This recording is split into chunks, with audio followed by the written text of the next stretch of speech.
Hello guys, welcome back RS Education. Today study class 12th subject account part 1 chapter number 3rd valuation of goodwill.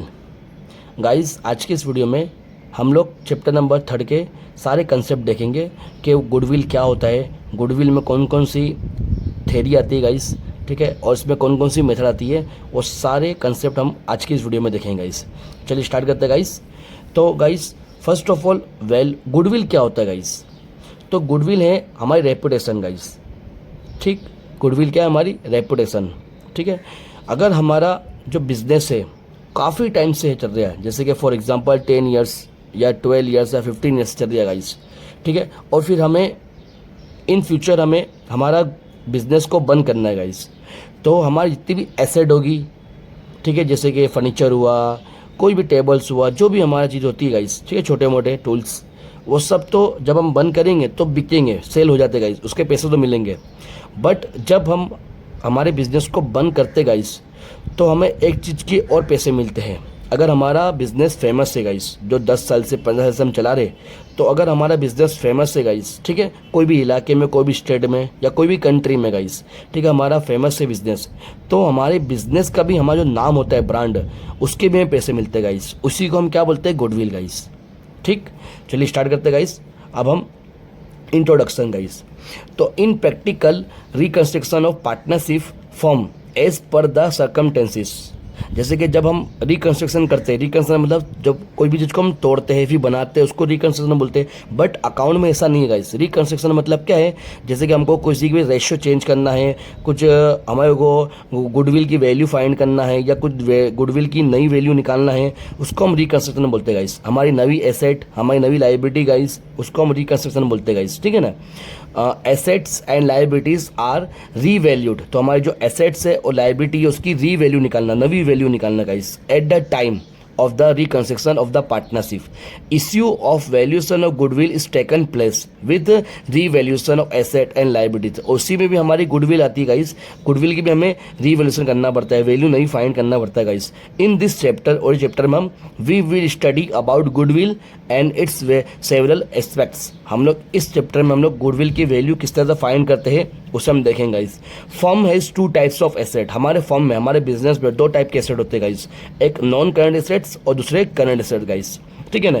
अब हमारे जो goodwill है guys, वो goodwill हमारी intangible asset है guys. ठीक है ना, दिखती नहीं है गाइस, लेकिन उसकी वैल्यू बहुत बड़ी है गाइस. अगर हमारा बिजनेस पुराने टाइम चल रहा है, काफ़ी टाइम से गाइस, तो हमारी जो रेपुटेशन है गाइस, हमारे मोहल्ले में या हमारे एरिया में या हमारे स्टेट में, ठीक है, हमारे बिजनेस की बहुत वैल्यू होगी, तो हमारी गुडविल भी अच्छी होगी गाइस. ठीक है ना. अब हम बात करते हैं गाइस मीनिंग ऑफ गुडविल. तो guys goodwill is an intangible asset, जैसे मैंने आपको बताया, intangible asset which show the reputation of the firm in the market.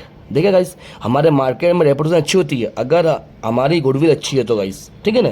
जैसे हमारा काफ़ी टाइम से बिजनेस अच्छा चल रहा है गाइस और लोग पहचानते हैं हमारे बिजनेस को गाइस. ठीक है ना, तो हमारी रेपुटेशन अच्छी गाइस, और जब हमारी रेपुटेशन अच्छी गाइस तो हमारी गुडविल भी, अगर हमें इन फ्यूचर हमें सेल करना है, हमारे बिजनेस को बेचना है, हमें बंद करना है, तो हमारी बिजनेस की जो रेपुटेशन है उसके हिसाब से हमारी गुडविल भी अच्छी आई गाइस. ठीक है. अब उसके बाद गाइस हमारा नया point 3rd, factors affecting valuation of goodwill. तो गुडविल पे कौन सी अफेक्टिंग हो सकती है गाइस. ठीक है, तो यहाँ बताया नेचर ऑफ बिजनेस. ठीक है, नेचर ऑफ बिजनेस. तो goodwill exists when a firm earns more profit than the expected profit. अब क्या है गाइस, जैसे कि नेचर ऑफ बिजनेस में हमारा मेन मकसद क्या होता है गाइस, कि हम लोग हमारे बिजनेस में मेन मकसद ये है गाइस कि हम ज़्यादा में ज़्यादा प्रॉफिट कमावे. ठीक है गाइस, तभी तो हम बिजनेस स्टार्ट करते हैं गाइस. तो अगर goodwill exist when the firm earns, जब हम हमारे प्रॉफिट अर्न होते हैं, मोर प्रॉफिट, जितना हमने सोचा है उससे कहीं ज़्यादा एक्सपेक्ट, ठीक है, expected profit, it's earn profit due to high value added product. ठीक है, it has more profit margin due to stable sales और it earns more profit due to some other reasons guys. तो हमारे nature of business में हमें ये कहा गया है गाइस कि अगर हमने हमारे बिजनेस को स्टार्ट करा तो कौन से मकसद से, हमारे प्रॉफिट के मकसद से गाइस. ठीक है ना. तो अगर हमारे प्रॉफिट जितना हमने सोचा है उससे कहीं ज़्यादा मिले, ठीक है, कहीं ज़्यादा मिले, मतलब एक्सपेक्ट हमने करा कि हमारा 1 लाख का प्रॉफिट होना चाहिए, लेकिन उससे ज़्यादा हमें मिला, तो हमारी गुडविल गाइस हमारी अच्छी है, हमारे बिजनेस का नेचर अच्छा है गाइस, ठीक है ना। उसके बाद सेकंड, लोकेशन ऑफ बिजनेस। अब गाइस ये भी चीज़ ध्यान रखना, लोकेशन ऑफ बिजनेस, हमारा बिजनेस कौन सी साइड पे, कौन से लोकेशन पे है, ठीक है। Often the profit earning capacity of the business depends upon the business location. Main मकसद ये होता है गाइस, हमारा बिजनेस कौन सी लोकेशन पे, जैसे कि ज़्यादा अगर लोगों की अवर जवर है मार्केट में गाइस, तो हमारा बिजनेस अच्छी लोकेशन पे, लोग हमारी दुकानों को देखेंगे, शॉप को देखेंगे कि यहाँ पे ये चीज़ क्या प्रोडक्ट होता है गाइस, ये सेल होता है यहाँ पे, ठीक है ना। If the business is centrally located और it is at the place having heavy customers traffic them more profit earning can be seen in the business. अब जहाँ पे ज़्यादा कस्टमर अवर जवर ज़्यादा होगी, जहाँ पे ज़्यादा ट्रैफिक होगी, मैं ट्रैफिक में मतलब लोगों की आना जाना गाइस, ठीक है, वहाँ पे ज़्यादा आना जाना होगा, तो वहाँ पे गाइस हमारा बिजनेस चलाने में ज़्यादा फायदा है गाइस, कि लोग हमारे बिजनेस को पहचानेंगे गाइस कि यहाँ पे ये चीज़ की शॉप है गाइस, ठीक है ना। और वहाँ पे हम अर्निंग भी ज़्यादा होगी guys. The value of goodwill is high at such centrally located business, thus business location also affect the value of goodwill. देखो गाइस क्या बताया, बिजनेस लोकेशन अफेक्ट करता है वैल्यू ऑफ गुडविल गाइस, ठीक है। उसके बाद नेक्स्ट पॉइंट हमारा, अब गाइस नेक्स्ट पॉइंट हमारा पीरियड्स ऑफ बिजनेस। पीरियड्स मतलब कितने टाइम से हमारा बिजनेस है गाइस, ठीक है ना। जैसे हमको स्टार्टिंग में बताया, अगर हमारा 10 साल से 15 साल से अगर बिजनेस है हमारा, तो जाहिर सी बात है गाइस हमारे को वहाँ पे अच्छा प्रॉफिट भी होगा और हमारी गुडविल भी अच्छी होगी गाइस, ठीक है ना। तो यहाँ पे दिया है periods of business generally older than firm, अगर हमारा पुराना फर्म है मतलब पुराना बिजनेस है, higher than reputation in the market, ठीक है, हमारा मार्केट में रेपुटेशन अच्छी guys, because majority of the customers are familiar, जो कस्टमर होते हैं हमारे फैमिली बन जाते हैं गाइस, बार बार आना बार बार पहचानना गाइस, ठीक है, फैमिली बन जाते हैं।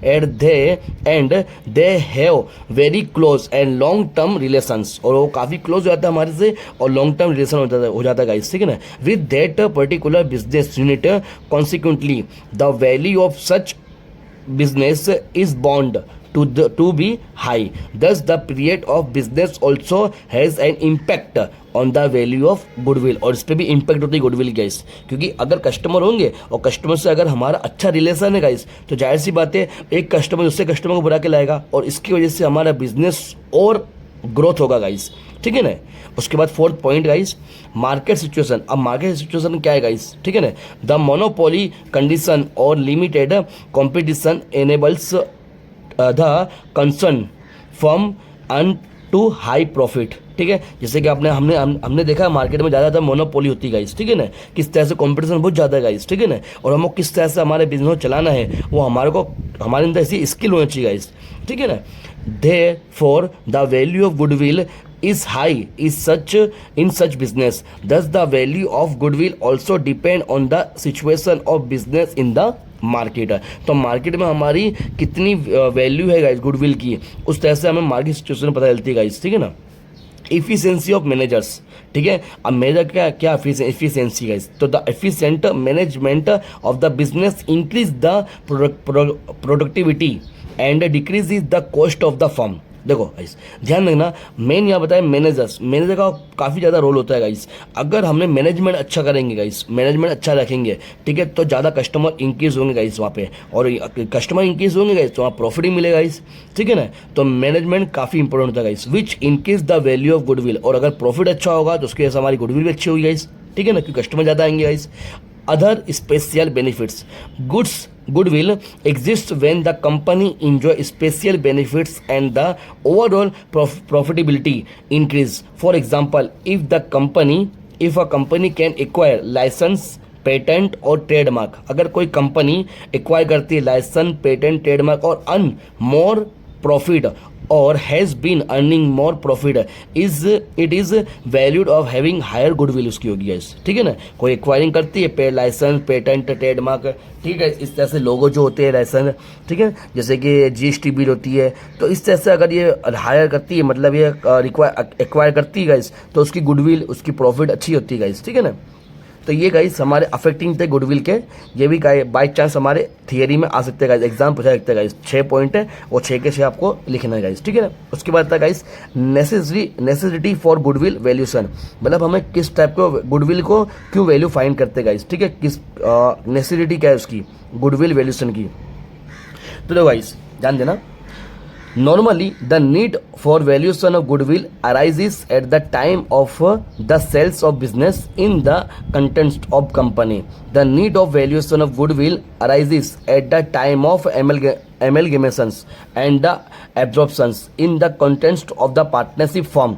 It may also arises in the following circumstances. दिया है गाइस, ठीक है, मतलब हम लोग क्यों हम लोग गुडविल की वैल्यूशन हम लोग फाइंड करते हैं गाइस, या गुडविल की वैल्यू क्यों फाइंड करते हैं गाइस, ठीक है ना। तो उसकी कंडीशन दिया हमें क्या है, change in the profit sharing ratio among the existing partners.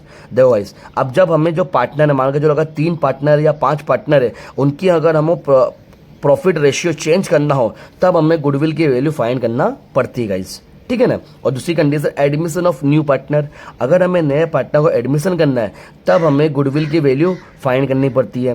Retirement of the partner from existing partners, अगर 3 पार्टनर है और 3 पार्टनर में से एक पार्टनर को रिटायर करना है गाइस, तब भी हमें क्या करना पड़ता है, गुडविल की वैल्यूशन फाइंड करनी पड़ती है गाइस, ठीक है ना। Death of partner from existing partner, अगर 3 पार्टनर में से एक पार्टनर की डेथ हो गई तब भी हमें क्या करना पड़ता है गाइस, गुडविल की वैल्यू फाइंड करनी पड़ती है। Conversion of partnership form into a company, अगर हमारा पार्टनरशिप में उसको कन्वर्जन करना है कंपनी में गाइस, ठीक है, तब भी हमें क्या करना पड़ता है गाइस, गुडविल की वैल्यू फाइंड करनी पड़ती है। उसके बाद आता है 6ठा point, amalgamations of the partnership form. क्या होता है amalgamations, means 2 partnership form joint into start a new, मतलब दो पार्टनरशिप है, बराबर 2 पार्टनरशिप है, उनको ज्वाइंट करके स्टार्ट न्यू फॉर्म तैयार करना है, न्यू बिजनेस तैयार करना है, तब भी हमें क्या करना पड़ता है, गुडविल की वैल्यू फाइंड करनी पड़ती है गाइस, ठीक। उसके बाद नेक्स्ट हमारा पॉइंट आता है guys, method of valuation of goodwill. Goodwill में कितनी मेथड आएगी गाइस, ठीक है ना, गुडविल में कितनी मेथड है गाइस, तो उसको भी देख ले गाइस हम लोग। तो गाइस हमारी 5 मेथड है गाइस इस चैप्टर में। तो फर्स्ट मेथड है गाइस एवरेज प्रॉफिट मेथड, ठीक है। सेकंड मेथड है weightage average profit method. Third है super profit method.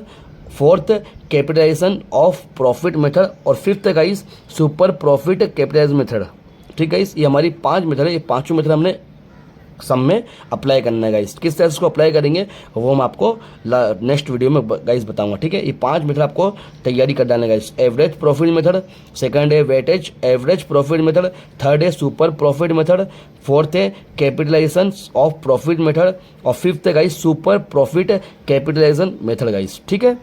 Okay guys, I hope कि आपको थ्योरी समझ में आएगा गाइस, ठीक है। नेक्स्ट वीडियो में हम लोग करेंगे इसके सम, ठीक है। तब तक के लिए बाय बाय।